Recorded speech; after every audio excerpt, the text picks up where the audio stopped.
Now give rise to bodhicitta, thinking, I will establish all mother sentient beings, limitless in number as the vast expanse of space at the level of perfect enlightenment. To that end, I will listen to this teaching and put it into practice. The teaching that we are looking at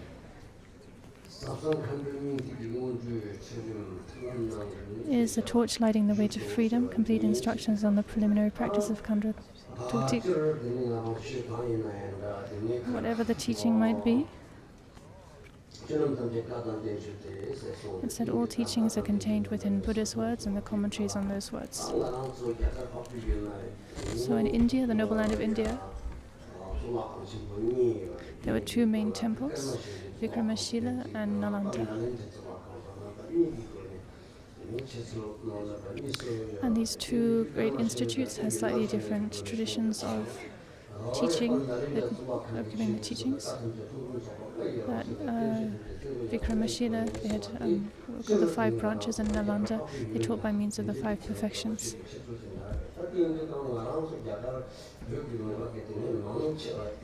And when the teachings then were spread from the noble land of India to the snowy land of Tibet, then for the most part, the Tibetans followed and adopted the tradition of Nalanda Institute. So, the teaching we're looking at here is a treasure teaching. The treasure teaching pertains to the words of the Buddha, as opposed to the commentaries on the words of the Buddha. Sorry, but it would be classified as a commentary.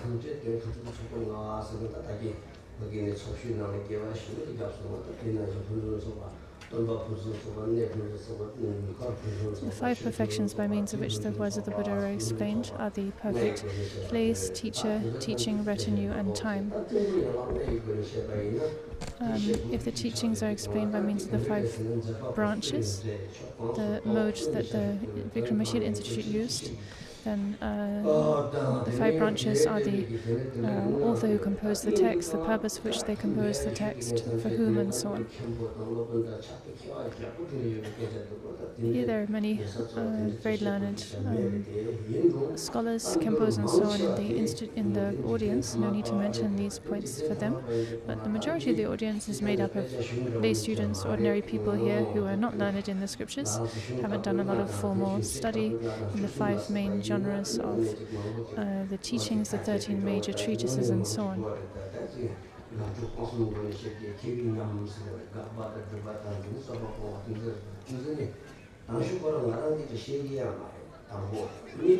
If I were teaching in a scholarly manner, then one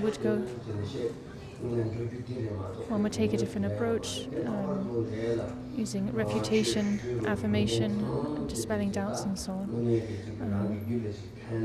But since the majority of people listening here are, say, lay students or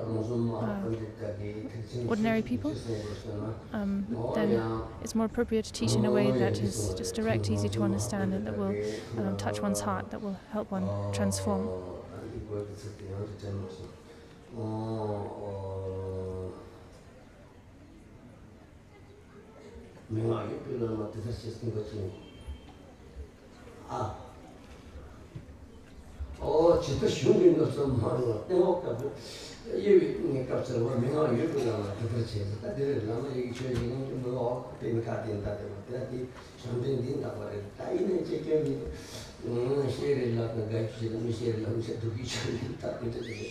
Rinpoche quoted 4 lines of scripture. Anyway.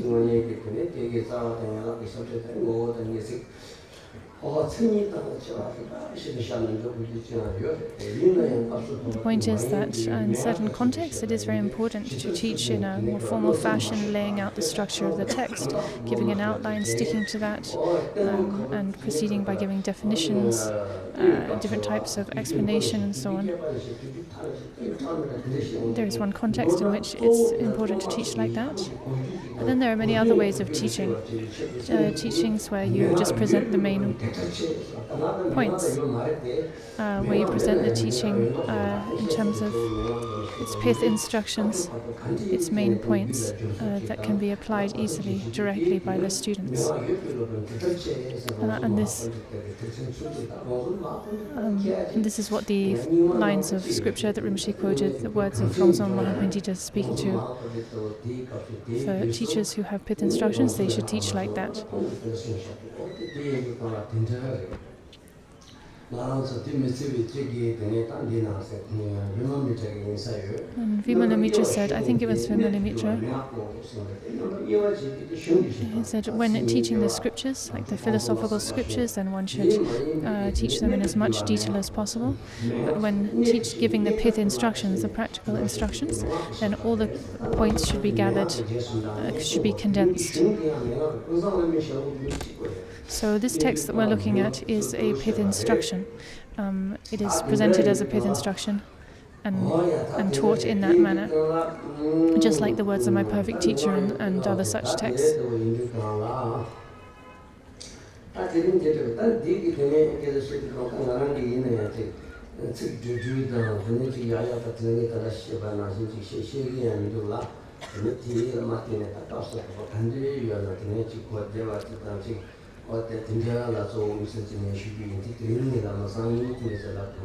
So this is how I will teach the text, by presenting the main points, following this more pith instruction style.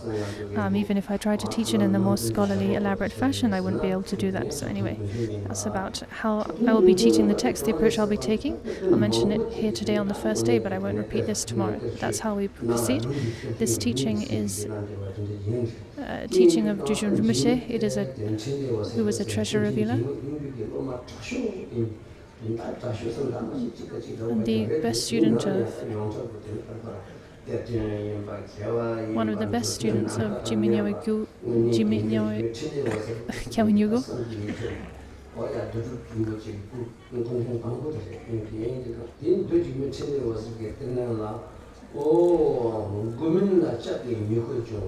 Sorry, Rinpoche is mentioning some lineage masters, but I got a bit lost.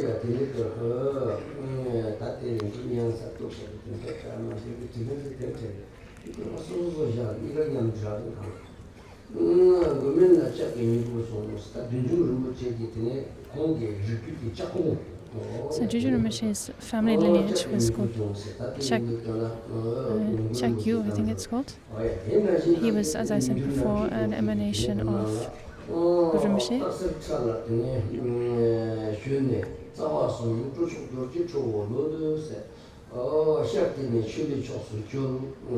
Rinpoche is quoting some lines of scripture describing Jujun Rinpoche.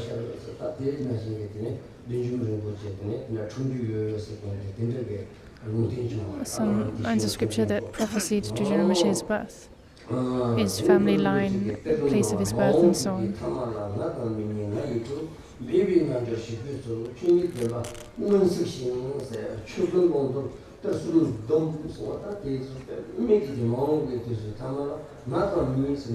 And then further lines by Guru Rinpoche saying in this scripture, this yogin, this hidden yogin, Jujun Rinpoche, will be inseparable from me, no different from me. He will arrive at the truth of Dharmata, the ultimate state. So I mentioned before, in terms of a master's qualifications, the supreme qualification is to have realized the truth of Dharmata. Second is to have had a direct vision of the deity. Third is to have completed the prerequisite amount of practice, and so on. So here it's been said in this prophetic scripture that Jujun Rinpoche would realize the truth of Dharmata, that he would spontaneously, effortlessly come to learn to read and write, and that is indeed what happened. Jujun Rinpoche didn't really undergo much formal education. He learned to write and read effortlessly, and then soon afterwards, this wealth of realization and knowledge just burst forth from within his wisdom mind. And that is how he revealed most of his treasure teachings as mind treasures that just arose spontaneously in his wisdom mind. And he also had direct visions of Guru Rinpoche.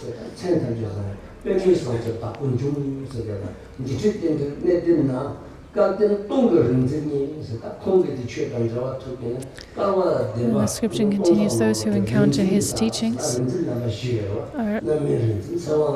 are extraordinarily fortunate, and they will attain the 4 levels of Vidyadhara, ripening,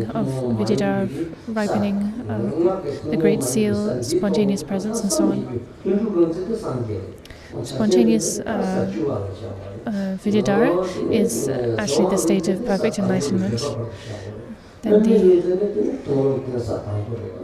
the ripening Vidyadhara refers to this first Bodhisattva Bhumi, and then the long life Vidyadhara. I think Rinpoche said 2nd to 10th Bhumi.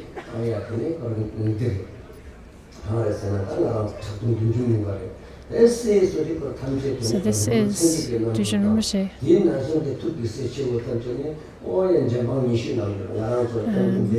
It says his heart sons, his closest disciples, will be emanations of the 25 heart disciples of Guru Rinpoche.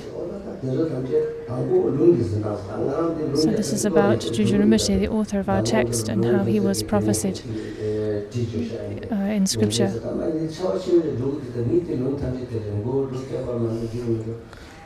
So the quotation I read was maybe a bit incomplete, and that's usually how it is with me with scriptural quotations. I remember sort of the beginning but not the end not the beginning, or something from the middle. Anyway, now more prophetic scriptures. From another treasure revealer's text, Dujun Rinpoche again is prophesied as being born in Kham. In the text, it looks like it reads Terlung, but I think it means Serlung. I think maybe it's a typo. And this is referring to Serta, Serlung, the valley of Serta, which is where Dujun Rinpoche was born. Sorry, Dujun Lingpa. Khenpo Jime Phunso Rinpoche established his Dharma center at Larungar. But actually before that, it was already a place of Dharma, and already had that name, Larungar. There's a place there. I had the fortune to actually be there, to go there and visit that place, this birthplace of Dujun Lingpa. Sorry, previously I was saying Dujun Rinpoche, but actually we're talking now about Dujun Lingpa, not Dujun Rinpoche.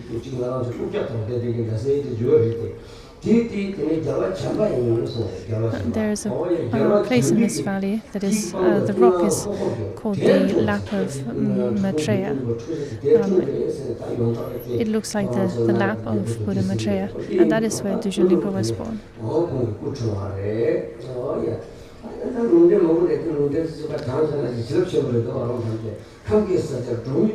And there are these and many other prophetic quotations. There's a lot of blessings in those quotations, blessings in hearing them.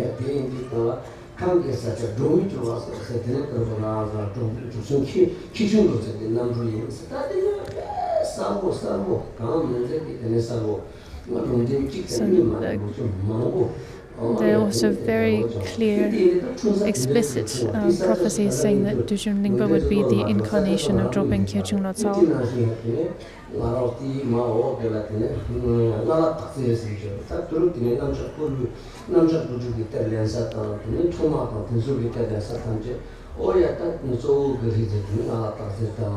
And a place Nalak Dakse and other places where Dujun Lingpa revealed his Vajrakalaya treasures and other treasure teachings, his yellow parchments, treasure substances, and so on.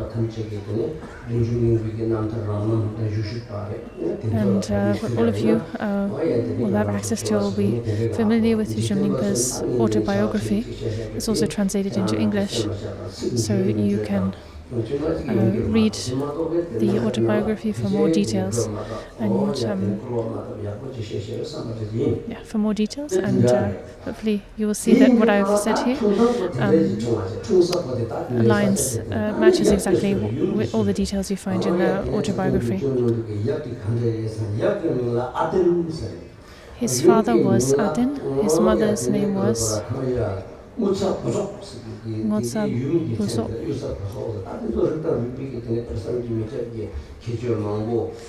the family into which he was born was the line of Nubchen Sangyeshe, a family line with many great qualities. In the 14th cycle, she mentioned his exact birthday according to the Tibetan calendar.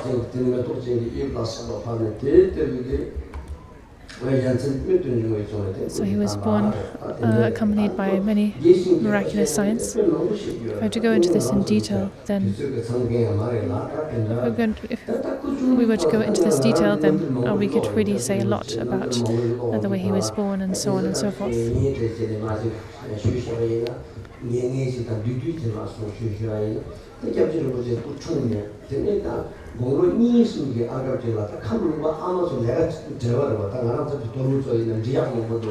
So, in short, though, to kind of condense the details and mention the main points, when Kyabje Rinpoche was very young, say 2 years old, that time he was living in Kham, and his family had a lot of agricultural work. There were no nannies or babysitters like you have today, so there was the tradition of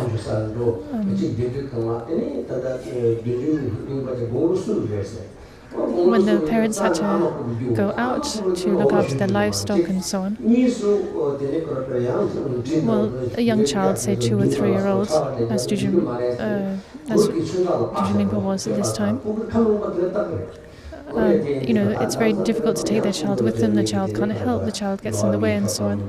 So they had this tradition of actually tying their child up to the pillar of their tent or so on, and leaving them at home safely like that, so that they could go out and do their work. There's nothing else to do, right? These days if people hear that, they might think there's no children's rights, or this is abuse of children's rights or something, but that was the tradition.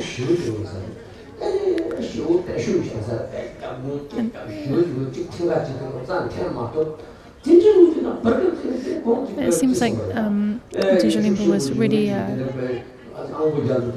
kind of quite wild child.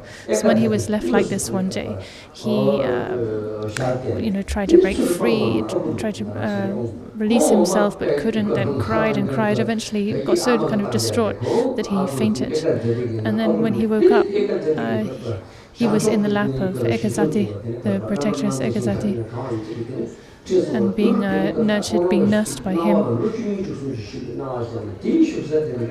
and then was taken to Pure Realm, specific Pure Realm, where he had the experience of actually staying there for many years, receiving teachings and prophecies and so on. So these are the kinds of experiences he had at the tender age of 2 or 3. Then at the age of 5 or so, like I said, Dujun Rinpa was a very wild child. He was not easily disciplined. So at the age of 5, they were by a very big river. I missed the name, but it's like as big as the Kanali River, as a major river in Kham. And I also had the fortune of going to this place. Sershu, I think the river is called Sershu. A huge river. And they were on the banks of this river. The parents or the adults all went off to milk their livestock and so on.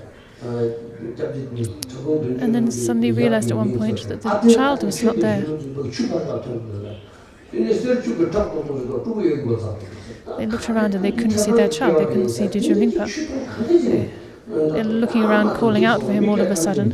And then they heard the child, Dujun Lingpa, calling to them. And when they looked around, they saw that he was standing on a boulder in the middle of this enormous river, a river that no human could possibly pass. And he was calling to his parents from this boulder, and his mother was yelling out to him, "What are you doing there? How could you possibly? What are you doing there? What do you think you're doing? Come back to me right now!" And Dujun Lingpa, this young child, then just jumped down from the boulder onto the water and walked across the water and back onto dry land. So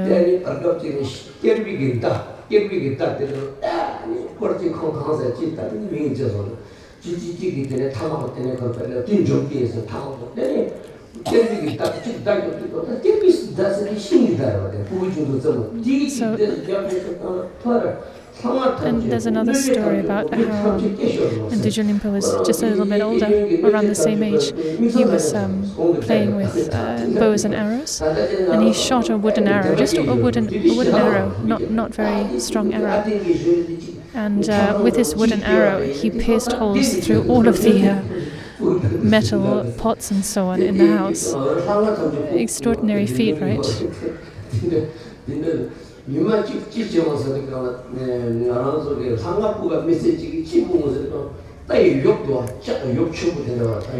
And then one time there was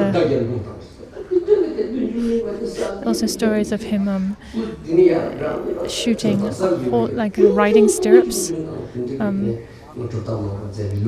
and doing all sorts of strange, miraculous things from a very young age. And when he reached the age of around 20, he started to reveal his treasures, display signs of accomplishment. So many signs of accomplishment, you just couldn't mention them all.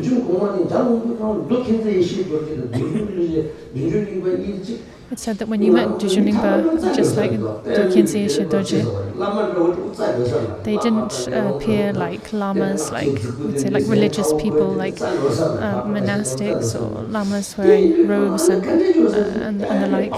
Apparently, they had kind of a bit of a wild appearance with big swords and knives strapped to their waists, smoking tobacco or sniffing snuff. They did not have the kind of typical guise of lamas. Dokyense Yeshe Dorje.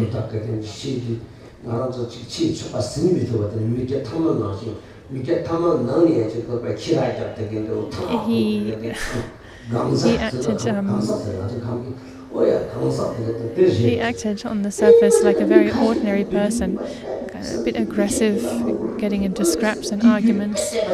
I think she is smoking and so on. And some people were incredibly inspired by his conduct, and others were very uninspired and would criticize him.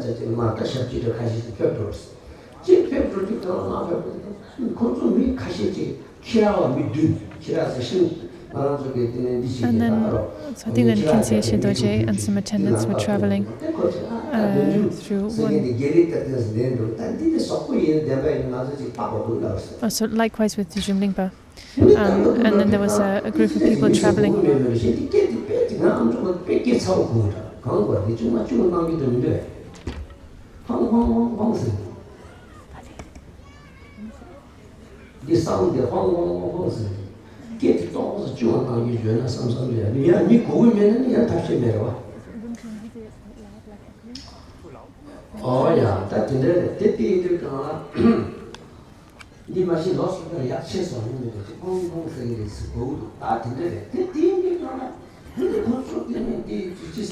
So there were 7 hunters. Sorry, I'm a bit lost in this story, but basically there were 7 hunters, and as a group of people going to see Dujun Lingpa, they'd heard about this treasure of Vila and were going to kind of check him out, see if he was the real deal or a fake.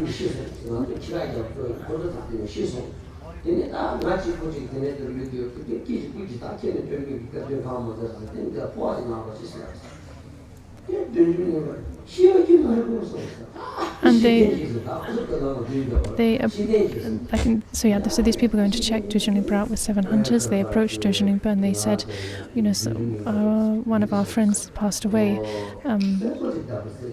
Please pray for him. Pray for his consciousness. Duzhen Rinpa said, I don't think he's died. Are you sure he's died? And they said, yes, we're sure he's died. Duzhen Rinpa kind of paused, reflected, and then snapped his fingers and said, okay, now off you go.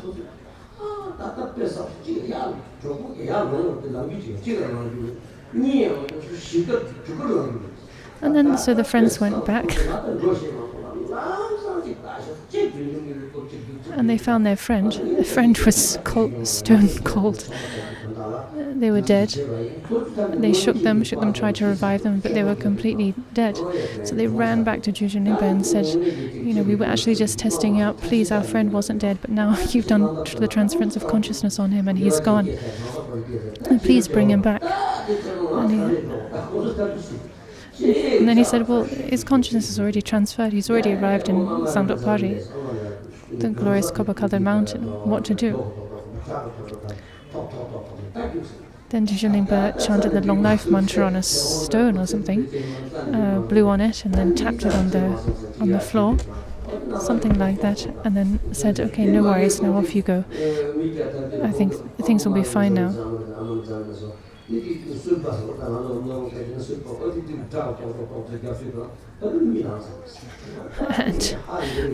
the moment that Duzhen Rinpa did that, chanted the Amarani mantra and tapped the stone, then the dead man revived.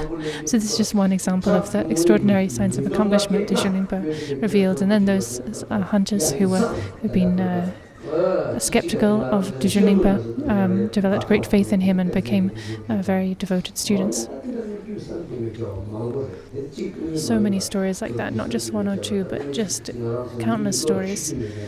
Stories that are actually difficult to believe, difficult to fit in our minds. So that's what attracted Duzhen Rinpa's. Duzhen Rinpa was like. Now another story.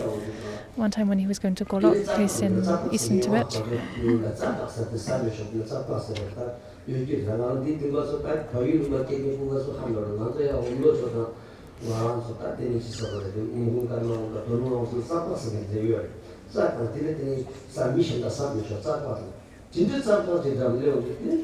there's an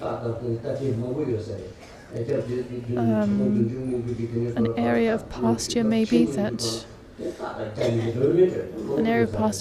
other people's animals were not allowed to go on, like a private area of pasture. Yeah, a private area of pasture. And they were traveling through this area with a large group of livestock, horses and so on. And these, local people or the attendant said, we shouldn't drive our animals through here because this is private pasture and we'll get into trouble. And but Duzhen Rinpa said, no problem. Let's drive them through here. And of course, the local people got really mad because someone had gone onto their private pasture and their animals had eaten their grass. And then this led to actually a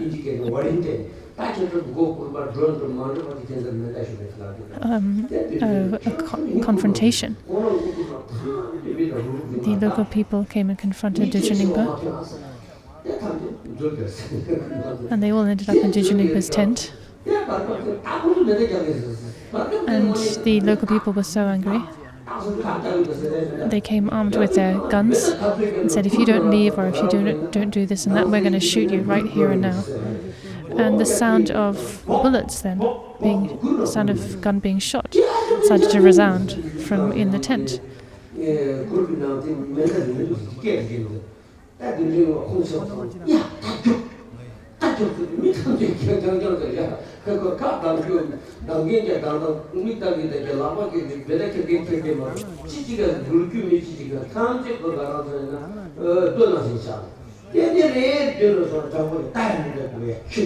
So these people basically, they confronted Duzhen Rinpa as the head of this group, who'd gone on their private pasture. And Duzhen Rinpa said, fine, shoot me. And he kind of bared his chest and said, go for it. and then all of the people with their guns pointed at him, it was like they were petrified, turned to stone. They couldn't move, they couldn't shoot, nothing. And then they were overcome with faith, they made a confession and so on. And Dujun Rinpoche accepted their confession. And then Dujun Rinpoche kind of released them from that state of petrification. And then all of those people became Dujun Rinpoche's disciples. So I heard this story. This story from my uncle Agutseon Rinpoche.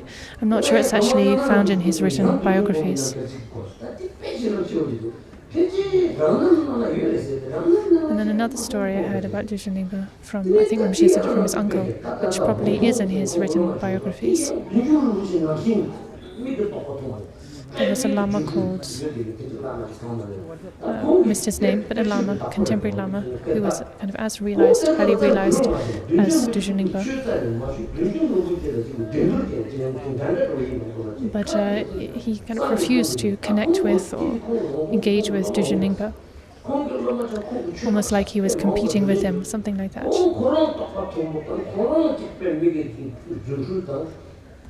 This Lama himself was very highly realized and accomplished, and so would not acknowledge Dujun Rinpoche, pay him any acknowledgement or engage with him. Anyway, this story is actually very long, but the main point of it, so this Lama was basically presuming to be at an equal level as Dujun Rinpoche. And then Dujun Rinpoche, this went on, and Dujun Rinpoche said, fine, let's compete. Let's compete and let's actually see. So they took a Kapala skull cup, Dujun Rinpoche's skull cup.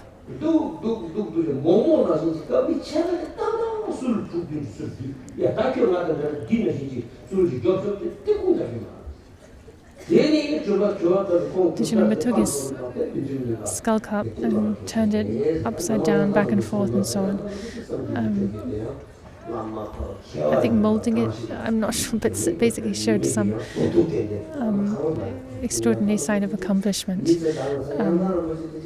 by changing its shape and so on. And then Dujun was handed it to this other Lama and said, okay, now you do the same. And the other Lama couldn't. So he was defeated and shown up.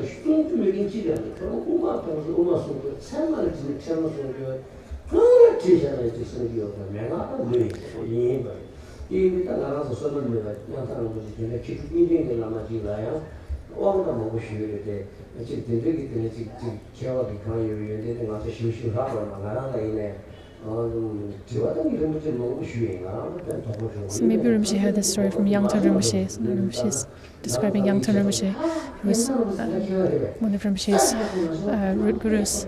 The late Yangtang Rinpoche, who was extremely learned. He was perfectly learned in all areas of the teachings, Madhyamaka, Pramana, and so on and so forth. So Rinpoche had this story from Yangtang Rinpoche.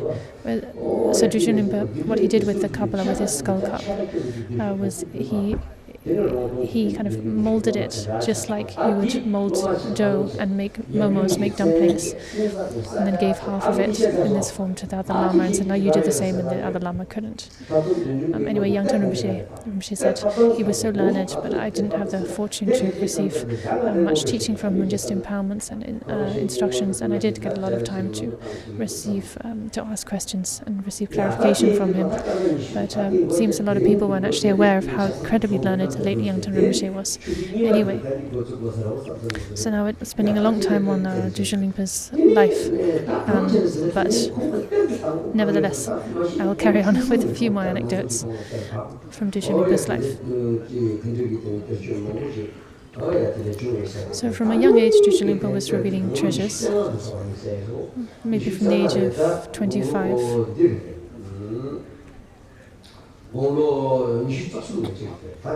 The age of 23, actually, but you can double check in the autobiography. So at the age of 23, let's say, in his dream,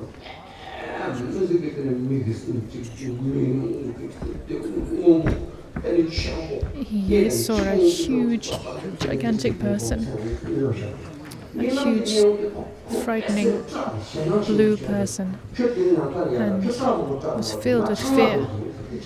And then this huge person said, "You don't need to be scared, you don't need to be scared, I'm Vajrapani. You don't need to be scared of me." And in his hand, he was holding a turquoise stupa about an inch high.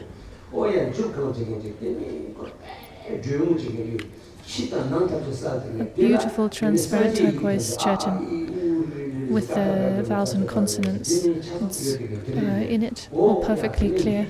And Vajrapani handed this, placed this on the crown of his head, handed it to him and said, "Now swallow this." Dijanumba swallowed it, and as soon as it entered him, an extraordinary experience and realization dawned within him. And Vajrapani said, "This treasure chest, with this treasure chest you've received the Chuninamka Nongil Longsu treasure."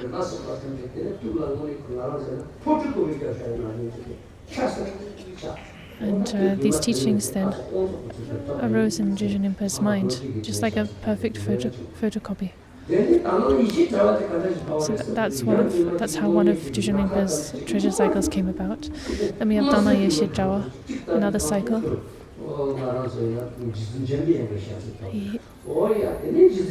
He had a vision of Manjushri, red Manjushri, who then gave him a golden casket, a very small casket. These treasure caskets are small, like the size of a small bird's egg, golden in color.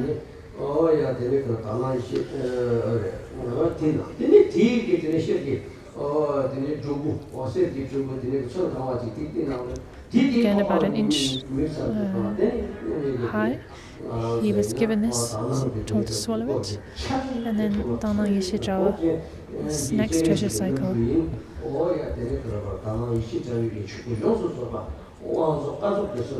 That entire treasure cycle, empowerments, instructions, teachings, perfectly complete, arose within him.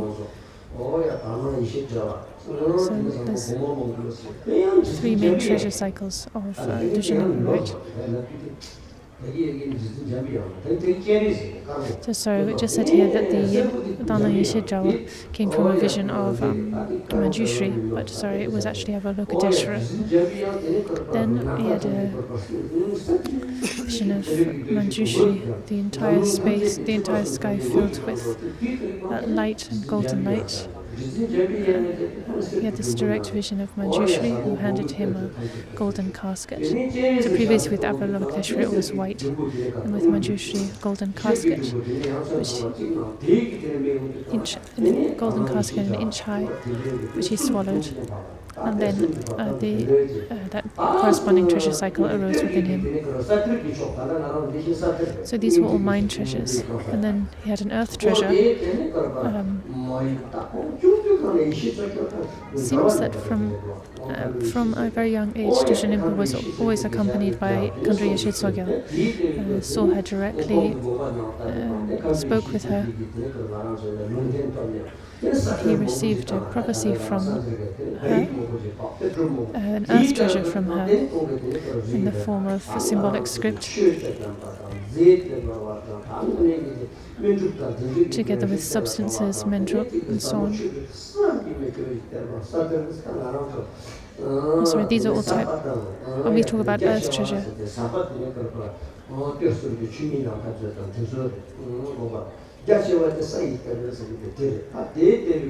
earth treasures include symbolic scriptures and also substances, physical blessed substances, and so on. So, from among the 4 main treasure cycles of Dijanumba, 3 were mind treasures and 1 was an earth treasure.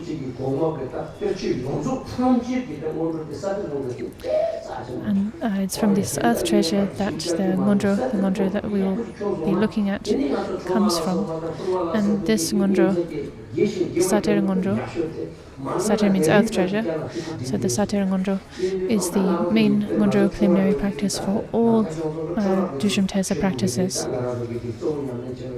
For instance, in the Namkha Kyungson tradition, we focus on the Jujum Truma practice, but to begin with, we practice the Satir Ngondro.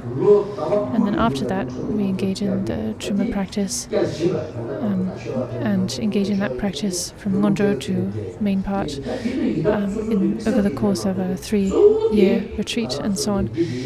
This is the way that it's practiced in the Namkha Kyungson tradition, how it has always been practiced and is still practiced to this day.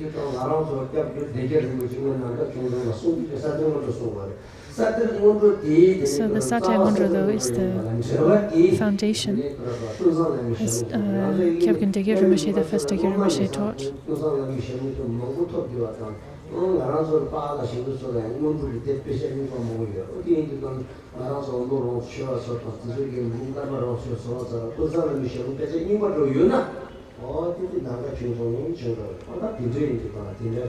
I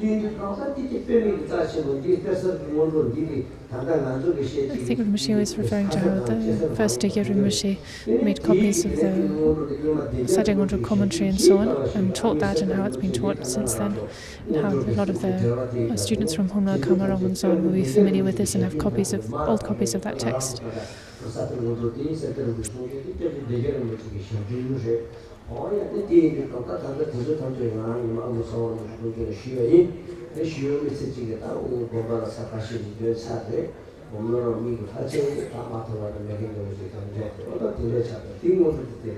So there is a commentary by Seda Rinpoche, one of the Namkha Kyungson lineage masters. A commentary on the Satya Ngondro by Seda Rinpoche, which I've taught several times in the past up in Humla and other places in the Himalayas. Many of you here will have received those teachings, but here the commentary we're looking at is not Seda Rinpoche's commentary, but Kyabje Jujun Rinpoche's commentary, which I received, as I mentioned before, from Kyabje Dongse Chininobu Rinpoche. I received the transmission and detailed instructions from him. He was the Chininobu Rinpoche was the, you could say, the not just the physical son, but also the heart son of Jujun Rinpoche.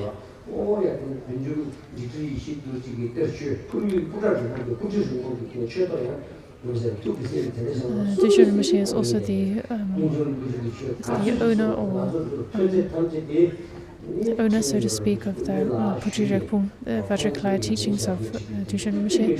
So he's the heart son, heart heir, as well as physical heir, family heir of Jujun Rinpoche. And that is from whom I received these teachings. But I also received them from Jujun Rinpoche, from the author himself,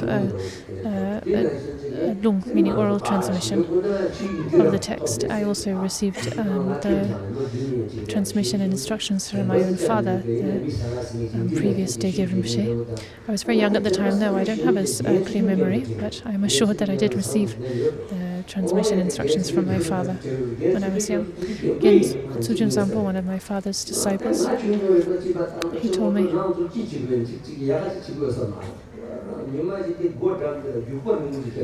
I was very young at the time. Probably I was naughty, getting up, going to the toilet, or playing around, or so on.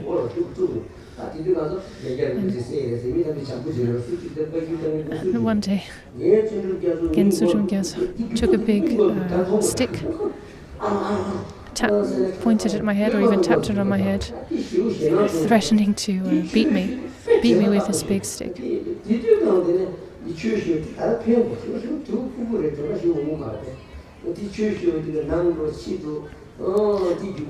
And I was pretty terrified by that.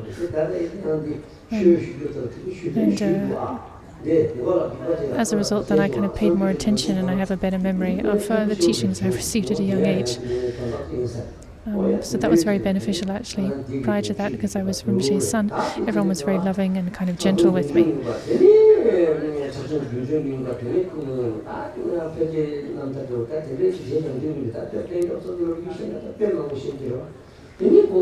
So we've been talking about the life of Tragdang Jujun Lingpa, the treasure revealer, the first Dujun. At the end of his life, as I mentioned before, he told his students to go to Pimaka and that he would see him there.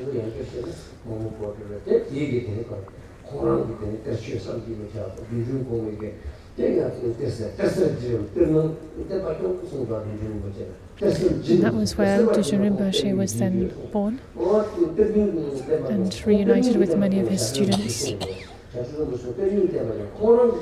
Dujun Rinpoche actually had the opportunity to reveal many other new treasures, but he chose to focus on upholding and spreading the treasures of his previous incarnation, Dujun Rinpa, rather than reveal more new treasures. Actually, he saw that if he were to reveal more treasures, more destined treasures, that the teachings, the treasures already revealed by Dujun Rinpa would wane, would fall into decline. So he focused on propagating those. That was the focus of his activity. But in addition, he also focused on maintaining and propagating older treasures, such as that of Guru Chuang, Karma Lingpa, and so on, by giving the empowerments, transmissions, and instructions of those treasure cycles, such as compiled in the Rinchen Terza and so on. He also gave the transmissions of the Gyubum, Kangyur, collected words of the Buddha, collection of tantras, and so on, time and time again. All in a time when the Tibetans were in such a difficult situation, living in exile, in poverty. But nevertheless, he managed to propagate and spread the teachings when they were in real danger of falling into decline and even being lost. So that's the kindness and extraordinary activities of Dujun Rinpoche. This I talked about in more detail yesterday, but I mention again here today to kind of bring the two together. And of course there's much more I could say, other anecdotes, details, and so on.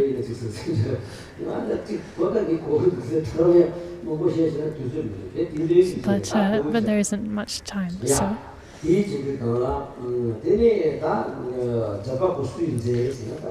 who is the author of this text? Of the Ngondro, the Ngondro itself we're looking at.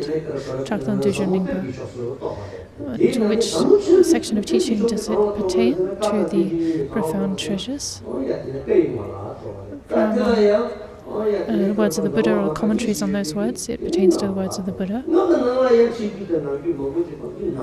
From the outer and inner tantras, it pertains to the inner. From the three classes of inner tantras, Maha, Anu, and Ati. Among these three, it pertains to Ati Yoga. From the three classes of Ati Yoga, it pertains to the section of Pith instructions. So this is the profound teaching that we are looking at, and what kind of teaching it is, or to which category of teaching it pertains. It is a perfect, complete teaching that can lead us to the state of perfect enlightenment.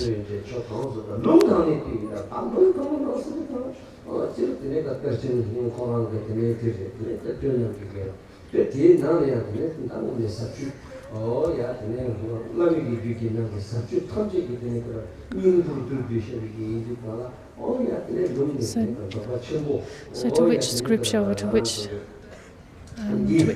transmission of teaching, to which scripture does it pertain? It pertains to the scriptures or the teachings of the Great Perfection. And as I said, to the class of section of Pith instruction specifically.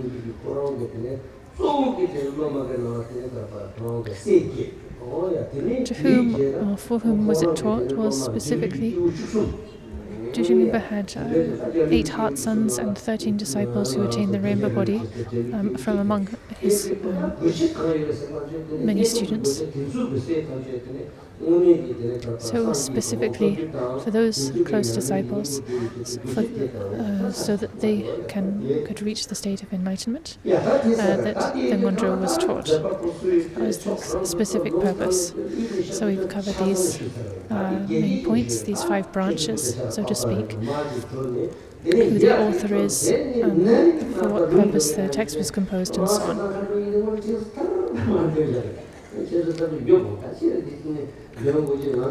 So I've mentioned a lot of kind of 10 additional points here at the beginning of the teaching, the background, context, and so on.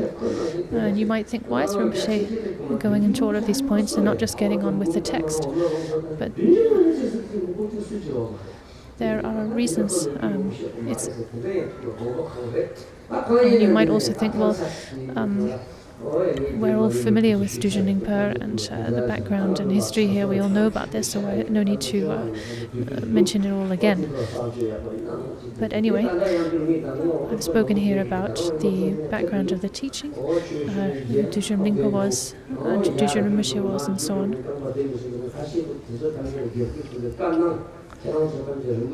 And shortly we will take a break, a tea break and toilet break. And a lot of people, there have been some people who've been arriving to the session late, getting up, sitting down in the session here, unless you are, in pain or for basically, please try not to stand up during the teachings and be here on time, and don't stand up or cause disturbances during the teaching. Okay, so now we'll take a break until a 30-minute break.